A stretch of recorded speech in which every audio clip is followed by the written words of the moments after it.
we'll get you started. With me here today is Nutifafa, Theophilus Nutifafa, who is a software developer and he has been in the industry for many years. He's a Django developer, he's a Python developer. He has worked in end-to-end products and he has actually gained many awards as well. So with me, welcome Theophilus. I'm glad to join me here today. All right, thank you, Patrick. I'm glad to be here. Yeah, thank you. Awesome. Before we dive into, some of the things that you've done, many of the achievements you've gained and many of the products that you've worked on, can you please tell us a little bit about yourself? Okay. As you said, my name is Theophilus Nutifafa.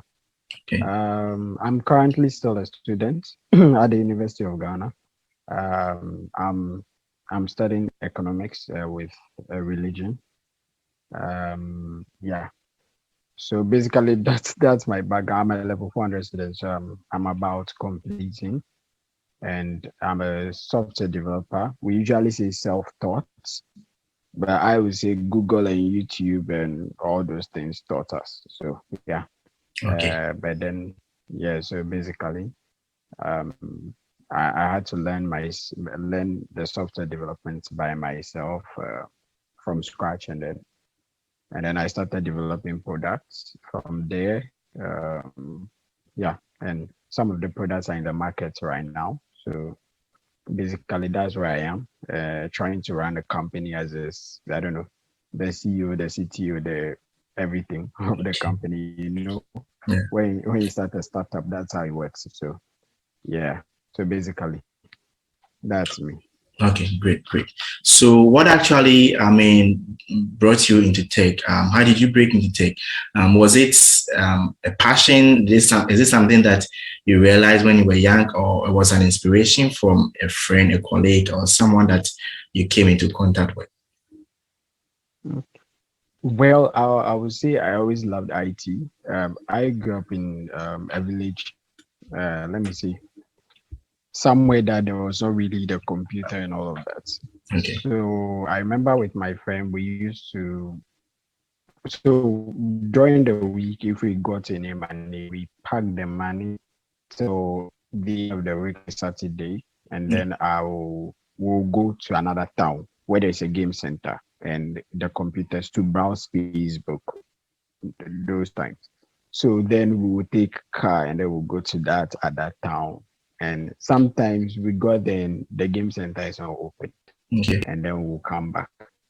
There was this day I remember we were beaten by the rain while trying to walk back to the game center. We got there and it was closed, so we just stayed under the place till the rain finished, and then we got back home. So I had that interest, and then I moved from there after my basic education to the city to continue with my secondary school education. So in the city, I had the opportunity to actually now have interaction with actual computers. I mean, in the house.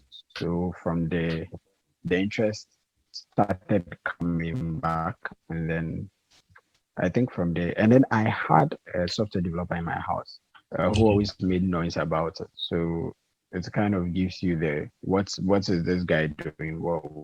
What is he talking about? Kind of feeling. So you want to explore, and then I started on my phone, coding on my phone. I downloaded, I think, Q Python. Okay. Yeah, it's an app like that. Yeah, so I started from there, trying my hands on things. Yeah, yeah, and within a year or two, I started picking up. So someone advised me to get a little laptop, and I started. I got a laptop. It was worth 500 cedis also. And if Okay. I say it's 500 cedis, it means you can't use it for much. So much. So yeah, so I started from there, and then I just use it to learn. Yeah. So basically, that's how I got interested. Yeah. Oh, okay. So from your story, it was your interest and also, I mean, a step from another person who actually motivated you and gave you a little direction. Yeah, yeah, Okay, yeah. okay, that's good. That's good. So, starting out, did you see it as something as a career, or you were actually trying to explore and then you had interest in it? How was it? Yeah, so it was exploration, Okay, basically. I explore a lot of things. So it was exploration because I've explored playing piano. So okay, I usually see software development like that. hmm I just explored, but then it got interesting, hmm and like my brain was made for it. So it just wants to keep going. hmm Just wants to keep going. That's the only thing I found that I didn't stop after exploring. I just kept going. So yeah, I kept going after exploration. Okay, and then coming up as like a self-taught person, how was your learning journey like? I mean, I'm sure it would be a time where information would be there, and then there'll be a lot. You would probably have to go here, and sometimes you hear someone, some saying like a new thing has popped out. You might want to check out those things and stuff. So, how was your learning journey like? Yeah, so it's a confusing journey in the beginning Okay. for any self-taught software developer. It will be confusing, especially if you don't have a mentor, somebody to show you the way around, or the person is not constantly there to guide you. It's very confusing because what will happen is you don't know what to read, you don't know what makes what. For example, you see a web app and then you start learning something like a Python. Okay. And all the development teaches you is you are doing something in the console where you run and the program comes in the console. Mhm. Now you are struggling to connect how that is going to end up building a web app. Like how that skill of you learning all the Python and you run the code and it runs in the black thing. How does Mhm. it becoming a web app? Okay. So this becomes very confusing. And if you don't have anyone to tell you, oh no, you now need to learn this other language called HTML and this other one called CSS and this one called JavaScript and then put them together. Yeah, you're lost. Okay. And those are the things, we have tutorials on a tutorial that will teach you JavaScript from the beginning. But we don't usually have tutorials that tell you the path to take, like A straight what and path. what you're putting. So, if I want to become a developer, who is a web developer? What does it do? Mhm. What are the things it requires? Those things. All the focus is JavaScript, Mhm. Python, that. And I'm learning. I don't know what to use them for. Yeah. Mhm. So it's a very confusing journey. Let me say. Okay, so in your case, since it's a confusing journey, how do you go about it? At what point did you realize that okay, so at this point I have to bring this and I have to put this in information or I have to consume these resources so that in all the confusion you can actually have a straight focus or you can actually have a straight path. But, so the first one, when I began, I was given this book, Python for Dummies. Okay. So I read everything cover to cover. And when I was done, I realized, okay, I understood the whole concept of programming in Python. But then that was all. I didn't know what was next. And then I was given another book, is it Detail and Detail? Uh, that's Java. I think that's Java or something. Okay. So I did that. But then, as I said, I realized, how do I build something? So then I started searching on how to build web uh, sites, Okay. where how to build websites. So I said, okay. I started from there, and then I saw. So the first question I asked, it's dumb, but you have to ask. I asked how to build websites with Python because that's what I knew Mhm. exactly. So then, luckily for me, I stumbled on the site called Python Anywhere. Okay. So pythonanywhere.com had a blog tutorial that shows you how to use Flask, the Flask framework. to build a website. Okay.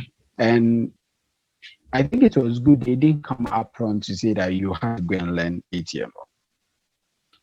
Maybe that would have scared me in the beginning. But when they said, oh, you build a website with Flask, Python, that excited me. I said, okay, I think I can, since I know Python, I can do this. So then I started following their tutorial. So I did everything, followed the whole tutorial, and then started doing all the things. I didn't even know this was HTML, this was that. All I knew was a Python. Put them together, and then I saw that it was running, and I was happy. So from there,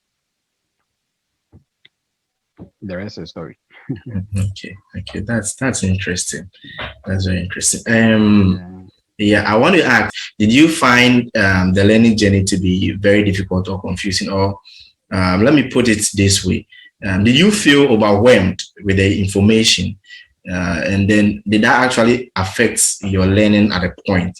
Because sometimes people start and they also divert. They are not able to continue because of so much information.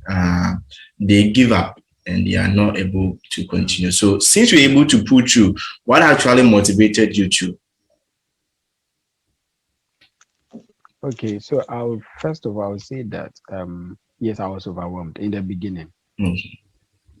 You have the people saying you need to learn JavaScript. Somebody saying you need to learn C sharp. Somebody saying you need to learn. Like you need to learn. You need to learn. You need to learn. Luckily for me, the person I said I had in the house told me focus on one thing. Okay.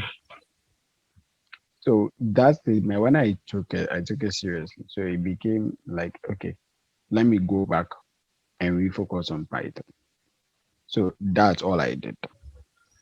Now, because I was building web apps, I was forced to learn the HTML, the JavaScript, the CSS, those things, but they weren't my focus. They weren't.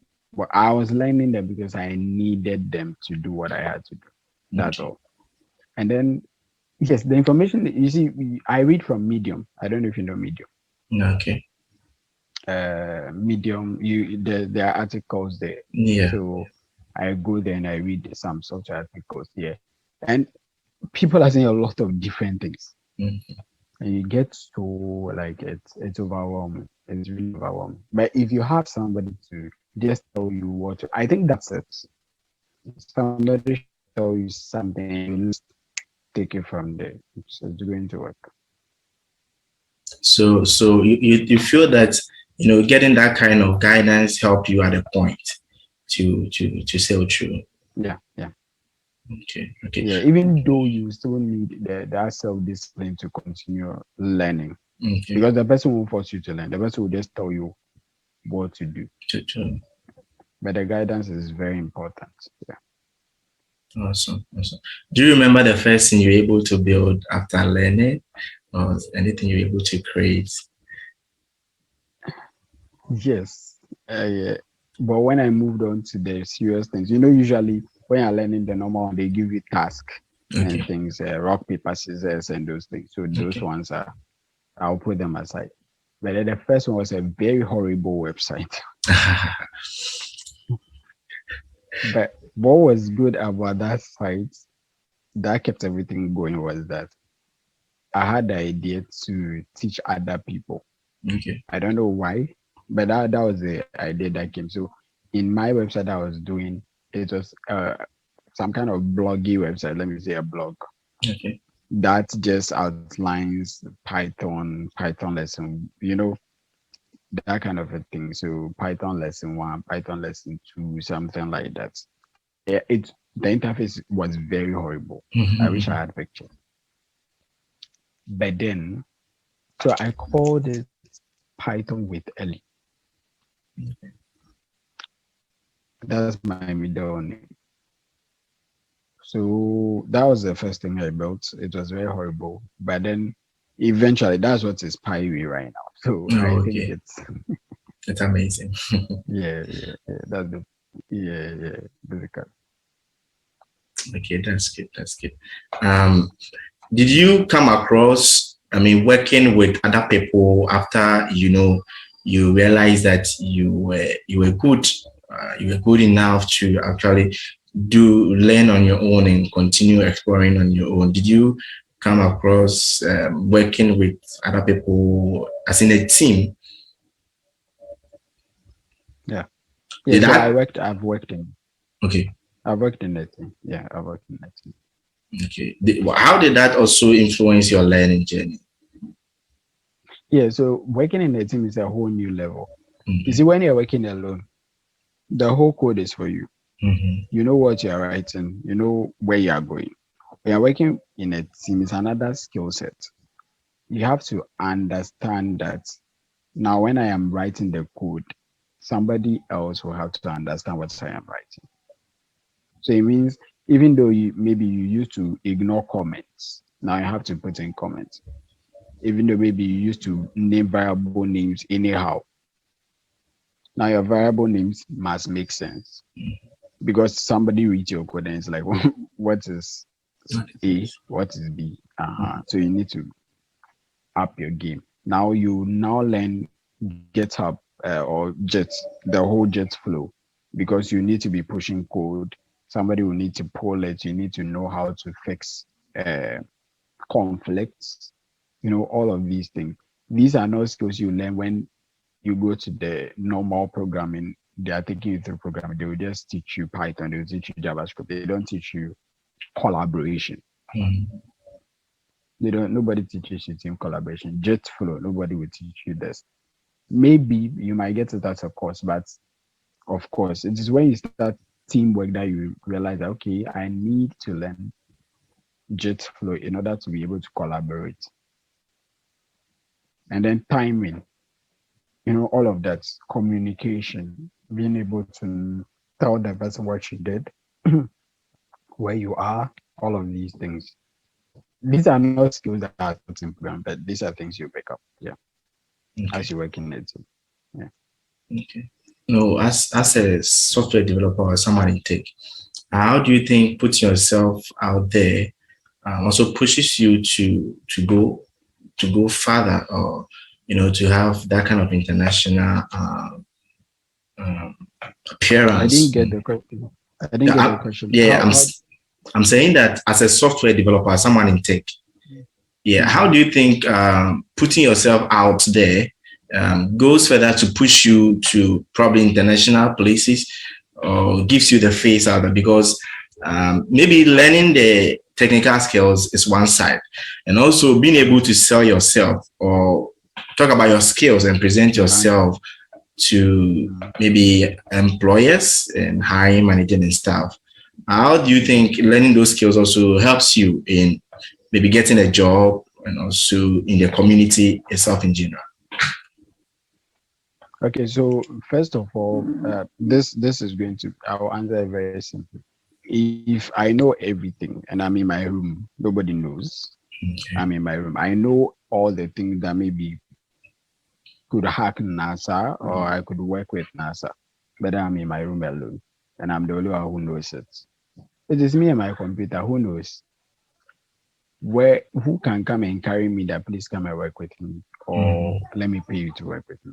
So if I don't put myself out there, let's say open source projects, let's say contribute to them, maybe developer communities. If I don't do all of that, or you see, those may be difficult ways. So let's say I am too scared to contribute to an open source project. I'm too scared to be in a developer community because developers are very harsh. They can kill your spirit. I mean, you write something, and some of them just give you some comments and you're dead. So then what do I do? Then maybe I could create a product that puts me out there. Or maybe I could create something. It could be reinventing the wheel. It doesn't matter. But then you start something, somebody will get to know about you. We know about Node.js, the guy who developed the Node.js thing. When he puts it out there, that's okay. I'm the one who did it.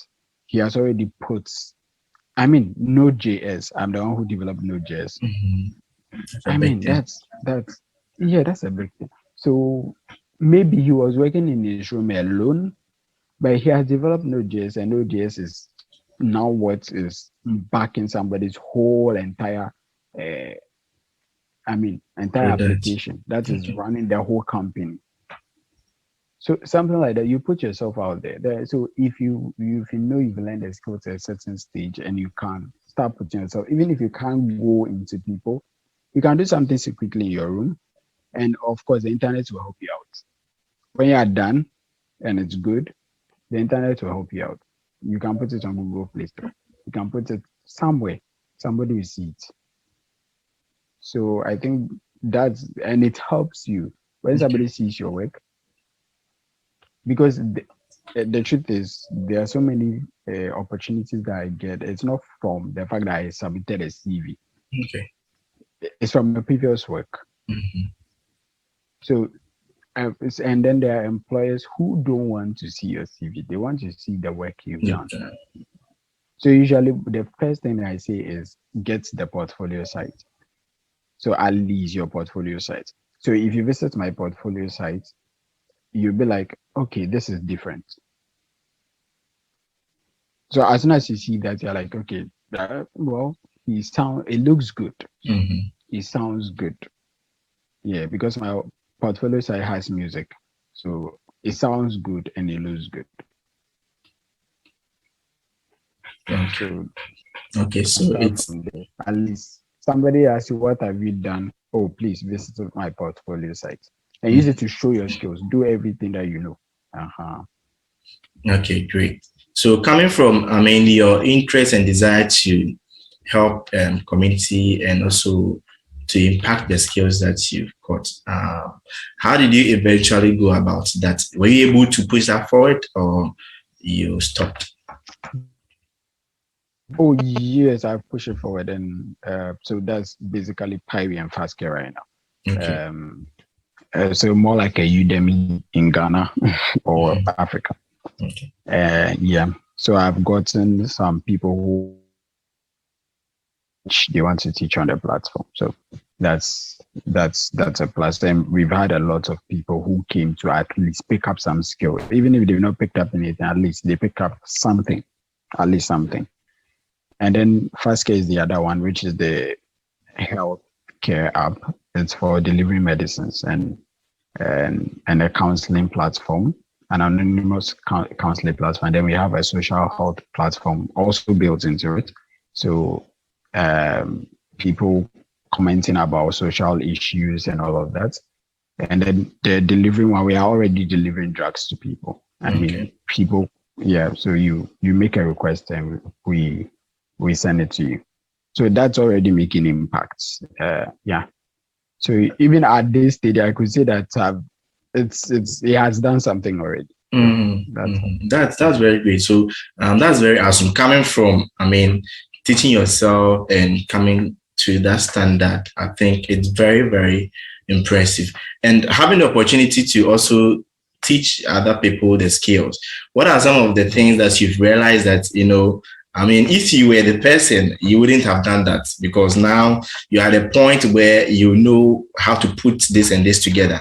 So probably you will see those coming up and you kind of see some of the mistakes that they are making. What are they're some of the making. things that you wouldn't have done that if you were in that position?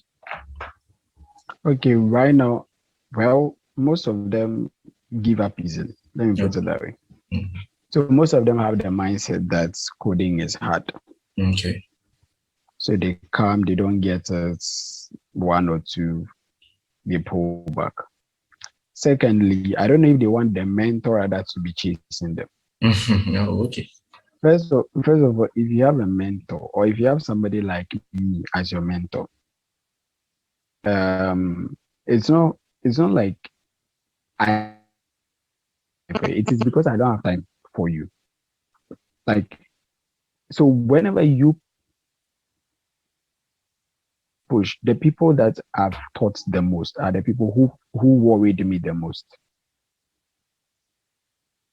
But then if you relax, you just go and sit down, you're like, oh, the mentor is not minding me. Oh, he's too busy and all of that. Mhm. That's the mistake. You sit there, nobody will come and teach you.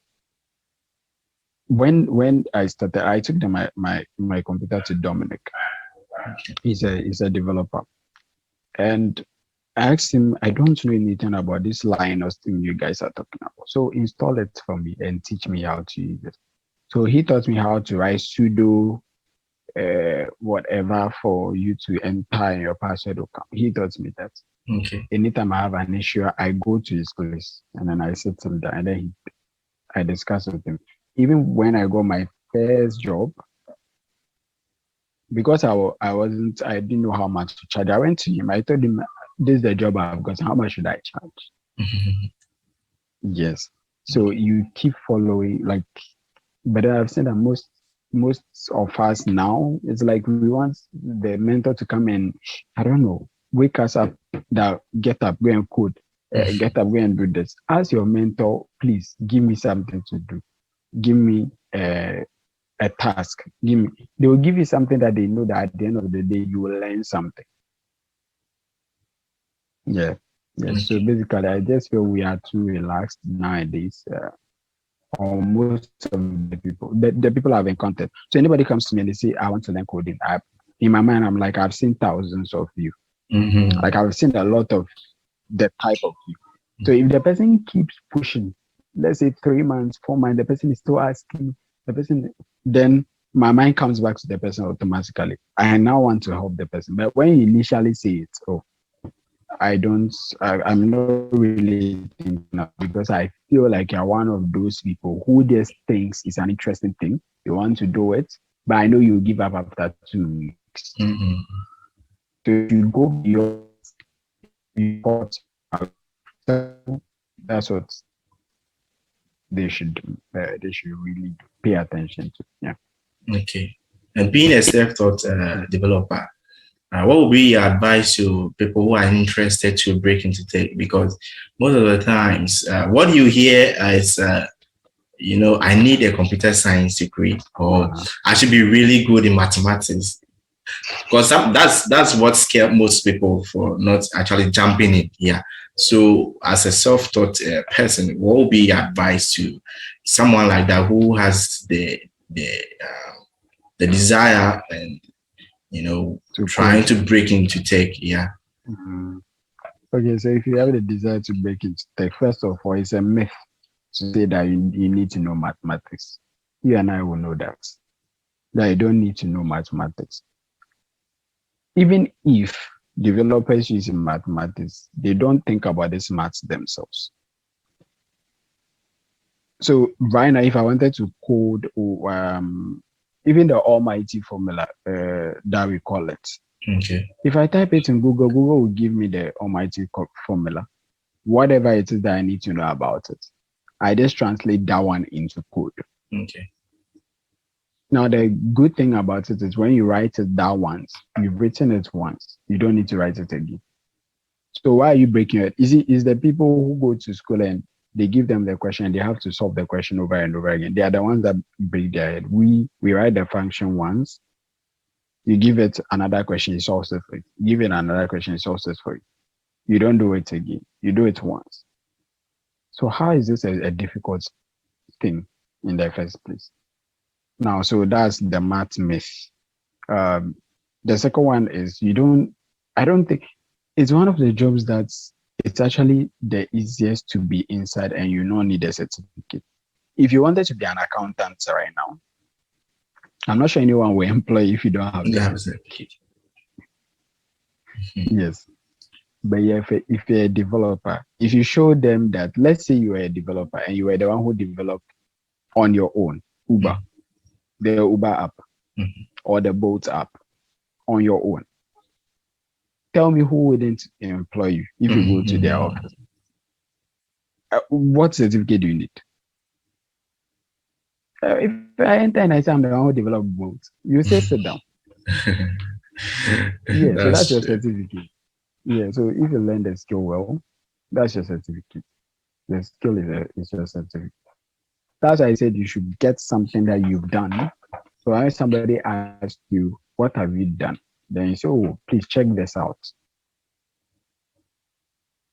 Yeah. Okay. So when we look at Ghana right now, we can see that there are a lot of tech companies dropping here, and many industries like that are springing up. What would be your message out there to the youth or people out there to actually avail themselves to the opportunity, available?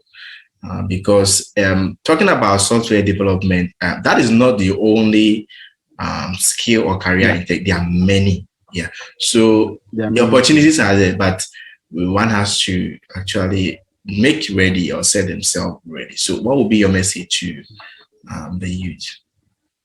Okay. So what I've realized these days is most youth are into fraud. So that's their computer science basically. And I feel like if you can stress yourself so much to make it in fraud, then it's far easier for you to make it in any tech career. Okay. Any of them. If I've seen what the fraud boys do, it takes a lot of thinking, like the strategy they come up with. Mhm. And that is what we are doing here. We are just coming up with strategy. So even if we take software development and put aside, we have data analysts, we have people who just design, and some of these youth are very good at it. Somebody did visual arts in school, and he thinks that's like it's just he drawing on a board that will take him like somewhere. So Mhm. if there's no opportunity for that, he feels it's out. We have had ideas where we say, okay, in our company, we don't want profile pictures to be represented with real pictures. We want them to be digitally drawn, like a representation of you. So if we take you, you are digitally drawn, and that is how we want to represent you.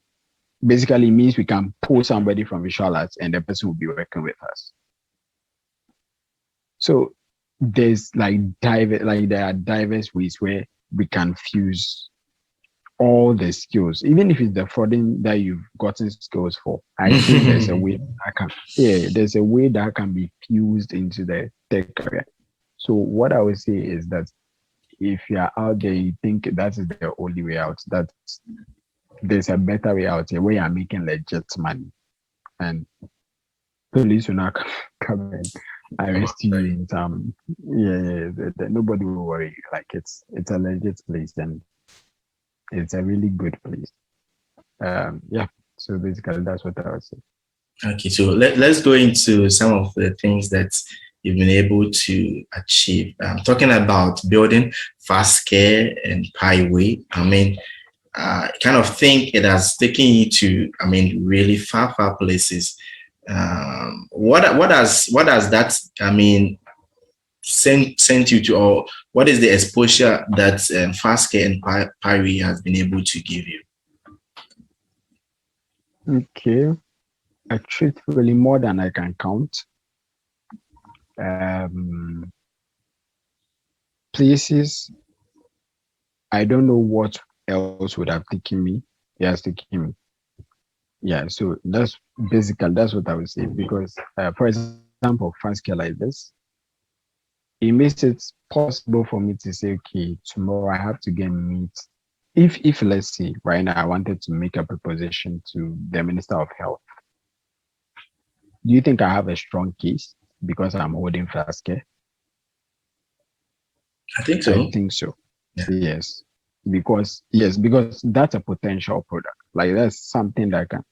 So it means that you could actually walk into places where maybe usually you wouldn't go to. Mm. And even there are some opportunities you get, or I am getting. Let me use myself. Let me not generalize it. Um, that is just because of that app. It's not because I've done anything else. It's because the person saw that and the person said, "Hey, if you build this, then I think you can do this and yeah."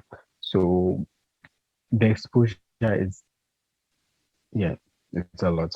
You've seen the one in the. I don't know if I've sent you the newspaper, but you've seen that the first care exposure. Yeah. So that was a competition that we pitched the idea in, and we eventually won. It's called the OPEX Prize. So yeah, yeah. Yes. So basically, that has just started. So that has all of its strings of opportunities that are come um, with this person, that person, that person, that person, and then highway like this has led me to meet people like even yourself. Yeah, so Pirate has led me to do that, and Pirate has led me to meet people of like I don't know, different, Oh, different, Joyce. different, yeah, yeah, different horizons. So, yeah. That's great. That's great. And then at this moment, you are still in school. How are you managing that whole big part of your life and then combining that with studies? I'm sure it's going to be a big thing for you. That's the most difficult. Like the whole thing. I say everything else is easier to do, but that's the one I've not figured out. As Mm-hmm. at this point, yes, I've not figured out that balance. It's almost not there. I don't know. I don't know how the day ends. Mm-hmm. So it's yeah, because at this point you have to be in a meeting. At this point you have to be there. At this point you have to be there. You have a class. You have this. You have like yes. So I was saying that yes, there's the opportunity. Yes, if there's the opportunity, that means you have a meeting tomorrow at this time, and at that time you have a class. Okay. So So that's the Steve Jobs part. yeah. So that's the thing. Awesome, So you awesome. know how to be. I don't know. So sometimes I like. I wish one could go. That one would. Yeah. Okay. Is there anything you So feel it's like? difficult. Oh, okay. Okay. I'm sure, and I'm hoping that eventually you'll be able to find the puzzle. And The balance. yeah, Yeah. yeah. Okay. So, is there anything that you wish to get out there that you feel that I have not touched, or a message, or a final words to everybody listening and watching? Well, I think you've touched on everything. Yeah, yeah, you've touched on everything. All I would say is, for the software development area, or let me just say software development tech, I think you need a personal commitment. This just like entrepreneurship, they say 99% perspiration, 1% inspiration. So it means everything will have to come from here. And then, Yeah. So there's nothing like motivation. okay. And I heard this quote that they say, Elon Musk, what do you have for the entrepreneurs? He said, if you need to be motivated, don't be an entrepreneur. Like, what motivational thing does he have to say? And that's what he said. If you need to be motivated, don't be an entrepreneur. So that's the same thing with the software. It's not a too hard area, but if you are just a bit more, you see that we don't have many people who are really doing well in the area Okay. in Ghana. So that's it. That's if you look at it. So it means if you just put in a little effort, you're going to be there. Ahead. Okay. Exactly. Just a little bit of effort. And also, this I want to make this one clear for the developers. Please don't go and learn all the language. It won't take you anywhere. I've seen people jumping when they say there's a Alexa or say whatever, they are going to learn. Element JS, they are going to learn. React JS, this one. It you won't sit down and build something, work on that thing. It's better than learning all the programming languages. Awesome, Yeah, awesome. Okay, that's very good, and thank you. yeah. Before we let you go, I would like to ask, in general, how do you think breaking into tech has actually impacted your life? Well, yes, I say it's a blessing. Okay. But because I'm able to touch people. When somebody calls and the person says, "Hey, thank you for developing this thing." Mhm. That is more than the whole money you get or Okay. whatever you get. When somebody calls you and tells you that, "Thank you for developing this thing," that's like your life is fulfilled. Mhm. Yeah. So, and I've had that's like several times. I had some today. So that is yeah, that is Awesome. Awesome. yeah. Thank you for coming up with something that is actually touching a lot of lives That's and right. solving a lot of problems in our community. I think we need a lot of people like that, especially looking at Ghana here as a developing country. I think if we are able to have a lot of people breaking into tech and using the technology to solve societal issues, I think we'll be able to go way forward and solve many of the problems that we are facing right now. Yeah. So thank you very much for joining us here too first. And even before I leave you, how can we find you if we want to find you in any social media handles that you want to leave? Okay. Okay. So I started a new one recently, OEB Steve Jobs. Okay. Yeah, that's intended to just give out the journey so far, basically. And so I'm combining entrepreneurship with the software development. So you'll be learning a lot combined. So on Instagram, OEB Steve Jobs. I think on Twitter to the same thing. Okay. I have a personal website. It's kojo.pyre.org. The Kojo is written QUOJO.pyre. Pyre is PYWE. Okay. .org. So that's my portfolio site. I need to work on it, but yeah, you can go and enjoy some music there. Basically, and that's you can if you reach fast, you reach me. So basically, yeah. Okay. I don't think I should give out my phone number. So okay. All right. Yeah. That's it. So, yeah. That's So it. that's it. Okay. So thank you for joining us here for us today. We are glad that you made it. And thank you also for the work you are doing. God bless you and have a wonderful time. No, thank you for this. This is very important. Thank you. This is amazing. This is amazing. Thank you. Yeah. All right. Enjoy the rest of your evening.